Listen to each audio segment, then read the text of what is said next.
बढ़ेंगे। झांसी में असद एनकाउंटर का सीन रिक्रिएट, असद गुलाम एनकाउंटर का क्राइम सीन रिक्रिएट कराया जा रहा है। न्यायिक जांच आयोग की टीम पहुंची है झांसी में 13 अप्रैल को हुआ था एनकाउंटर और उसी एनकाउंटर का सीन रिक्रिएट कराया जा रहा है। तस्वीरें आपके सामने हैं। झांसी में असद एनकाउंटर का सीन रिक्रिएट कराया जा रहा है। असद गुलाम एनकाउंटर का क्राइम सीन रिक्रिएट कराया जा रहा है, जिसकी तस्वीरें इस वक्त आपके सामने है। इस पूरे मामले की जांच अब बढ़ रही है आगे। न्यायिक जांच आयोग की टीम यहां पर पहुंची हुई है। झांसी में आपको याद होगा 13 अप्रैल को एनकाउंटर हुआ था। जब सरेंडर करने के लिए कहा गया था असद को, तो उसके बदले में असद ने पुलिस टीम पर गोलियां चलानी शुरू कर दी थी और उसके बाद एनकाउंटर हुआ। इस वक्त एक और बड़ी खबर आपको बताना चाहेंगे। प्रयागराज में शाइस्ता की तलाश में छापेमारी हो रही है। अशरफ की ससुराल हटुआ में पुलिस ने छापेमारी की है। शाइस्ता की तलाश में अशरफ के ससुराल में छापेमारी हो रही है। आखिर कहां छुपी बैठी है शाइस्ता परवीन, उसे तलाशने का काम तेजी से आगे बढ़ रहा है। शाइस्ता की तलाश में अशरफ के ससुराल में अब छापेमारी हो रही है। जानकारी कुछ सूत्रों के हवाले से आई है कि शाइस्ता अपने मायके में छिपी हुई हो सकती है। माफिया अतीक के मौत के बाद हर गुजरते दिन के साथ नए खुलासे हो रहे हैं। अतीक की पत्नी शाइस्ता लापता है। अतीक के राजदार पुलिस एक्शन के डर से फरार हैं।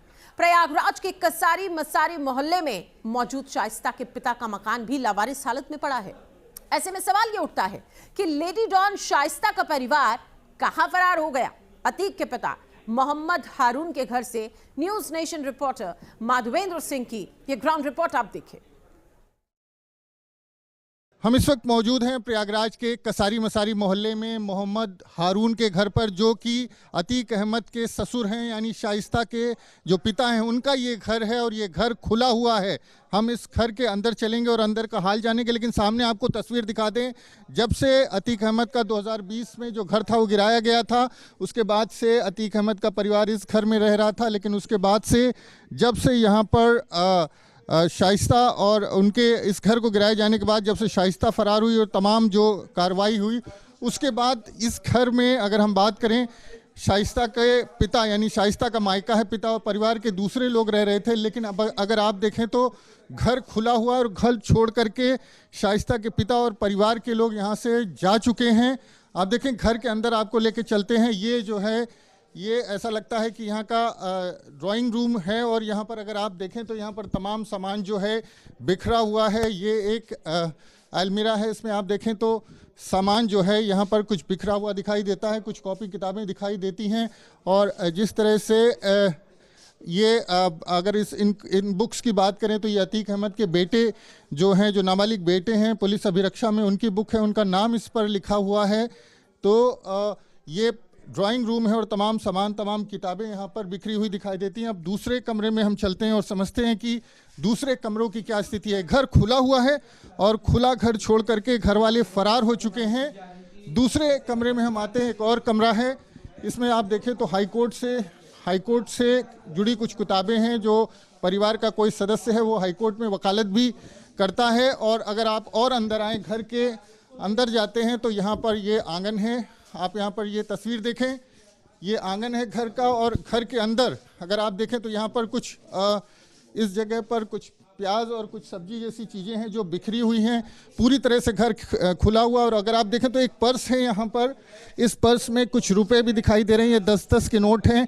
ये लेडीज़ पर्स जो है वो दिखाई दे रहा है। सामने की जो अलमारी है, बड़ी अलमारी है, वो खुली हुई है और उसमें ज़्यादातर जो कपड़े हैं वो किसी महिला के कपड़े हैं, वो दिखाई दे रहे हैं। और ये पर्स क्यों खुला हुआ है, इस तरह से छोड़ करके कौन भागा है, इसको लेकर के सवाल खड़े हो रहे हैं। लेकिन सामने अगर आप देखें तो वो अलमीरा जो है वो लेडीज़ के जो कपड़े हैं वो दिखाई दे रहे हैं। पीछे एक और कमरा है, सारा सामान खुला पड़ा है। सबसे बड़ी बात यह है, ऐसा लगता है जैसे इस घर को खंगाला गया है। और अगर आप यहाँ पर देखें तो ये कमरा भी पूरी तरह से खुला हुआ है। तमाम जो ट्रंक्स हैं वो पूरी तरह से खुले हुए हैं। सामने जो ये अलमारी है ये पूरी तरह से खुली हुई, ये बक्सा खुला हुआ है। और ये एक और ट्रंक है जो खुला हुआ है। 3 ट्रंक यहाँ पर हमको दिखाई दे रहे हैं बेड के ऊपर जो खुले हुए हैं। और एक ये चारपाई है, इसके ऊपर मच्छरदानी लगी हुई है। पीछे अगर आप कमरा देखें तो पीछे का कमरा जो है उसमें बड़ा ट्रंक है वो भी खुला हुआ है, वहाँ भी तमाम सामान जो है वो बिखरे हुए दिखाई दे रहे हैं।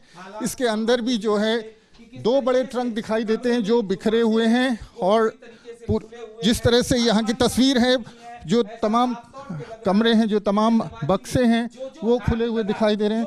बेहद ही आलीशान तरीके से सारा इसका इंटीरियर है, इसको बनाया गया था, लेकिन अभी इस घर की जो स्थिति है वो लावारिस जैसी है, और उसको लेकर के अब कई सवाल उठ रहे हैं।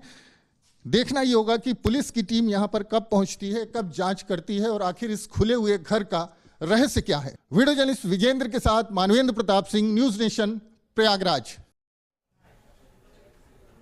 प्रयागराज में मौजूद अतीक के दफ्तर में आखिर कौन से राज दफन है?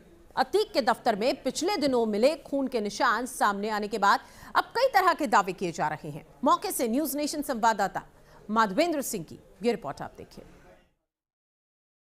प्रयागराज में माफिया अतीक अहमद के दफ्तर को लेकर अफवाहों का बाजार एक बार फिर से गर्म हो गया है। आप देखें, हम अतीक अहमद के दफ्तर पर मौजूद हैं, और जिस दफ्तर में कल खून मिला था उसके पहले 21 मार्च की बात करें तो यहाँ पर 74 लाख रुपए मिले थे, और उसके बाद तमाम हथियार भी बरामद हुए थे। तो जिस तरह से कहा जा रहा है कि अंदर से कोई बदबू आ रही थी, उसके बाद पुलिस की टीमें पहुंची हैं, उसका खंडन किया है, और अब नए सिरे से इस पूरे दफ्तर को बैरिकेड किया जा रहा है। आप देखें तो पुलिस की टीमें यहाँ पर पहुंची हैं, और ये पूरा जो दफ्तर है इसको इस तरह की पुलिस की बैरिकेडिंग लगा करके बैरिकेड किया जा रहा है, ताकि कोई दफ्तर के अंदर दाखिल ना हो, क्योंकि जिस तरह से अफवाहों का बाजार गर्म हो गया था और ये चर्चा थी कि अंदर से कोई बदबू आ रही है, किसी के जिस तरह से कोई कह सकते हैं कोई जानवर मरता है या किसी के मरने के बाद जिस तरह की दुर्गंध आती है, उस तरह की दुर्गंध यहाँ पर आई थी। हालांकि पुलिस ने खंडन किया है, पुलिस ने कहा है कि ऐसी कोई चीज़ नहीं है,